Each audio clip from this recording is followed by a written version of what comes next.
Hello बच्चों, let us read the question first. a minus b whole square minus c square by a square minus a b plus a c into a square plus a b plus a c by a minus c whole square minus b square into a plus b whole square minus c square by a plus b plus c whole square. So to solve these questions, we'll write first key concept that we need to understand first.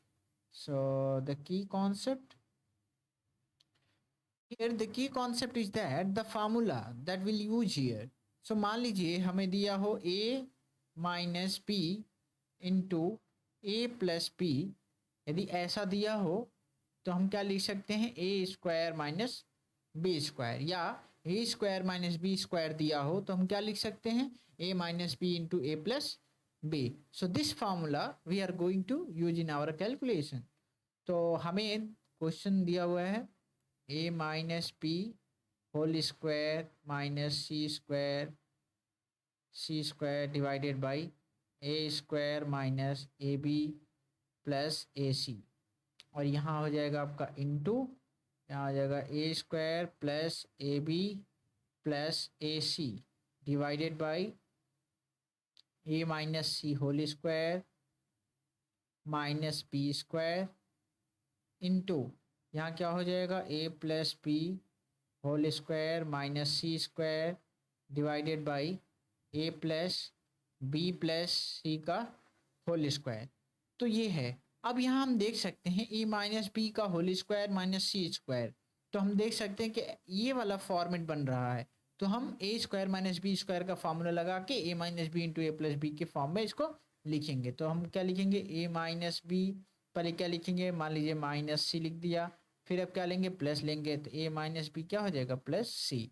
ठीक है. और नीचे denominator में हम देख सकते हैं ए common दिख रहा है, तो ए कॉमन ले लेते हैं, तो हमारे पास क्या बचेगा, ए माइनस बी प्लस सी बचता है इंटू, सिमिलरली यहाँ से ऊपर से ए कॉमन ले लेते हैं तो क्या बचेगा, a plus b plus c बच गया, और नीचे क्या बचेगा, again will use the formula a square minus b square. तो पहले क्या लिखेंगे, ए माइनस सी, सॉरी यार, a minus c minus b ले लेते हैं, अब ए माइनस सी क्या ले लेंगे, प्लस बी ले लेते हैं. अब फिर क्या हो जाएगा, इनटू, अब यहाँ से ए स्क्वायर माइनस बी स्क्वायर का फॉर्मूला लगाएंगे यहाँ से, तो हमारे पास क्या होगा, ए प्लस बी माइनस सी एक बार ले लेते हैं, और ए प्लस बी, और ये क्या ले लेंगे, प्लस सी एक बार ले लेते हैं. ओके. सो अब हमारे पास यहाँ क्या बचेगा, a plus b plus c का होल स्क्वायर. ओके.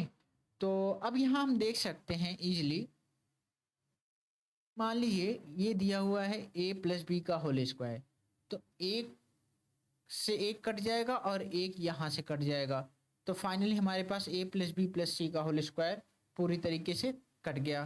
फिर यहाँ से हम देख सकते हैं ए से ए कैंसिल हो जाता है, और यहाँ देख सकते हैं हम कि ए माइनस बी प्लस सी, और यहाँ देख सकते हैं a minus C plus B, तो इसको जब हम लिखेंगे ए प्लस बी माइनस सी हो जाएगा, तो इससे ये कैंसिल हो जाएगा.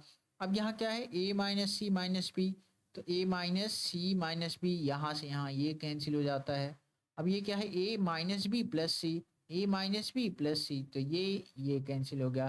तो फाइनली हम बोल सकते हैं कि सारे वैल्यू एक दूसरे से कैंसिल हो जाती है. तो हमारे पास क्या बचता है, finally we have equal to answer 1. So this is our correct answer. So we can say this will be equal to 1. So hope you understood it well. Best of luck.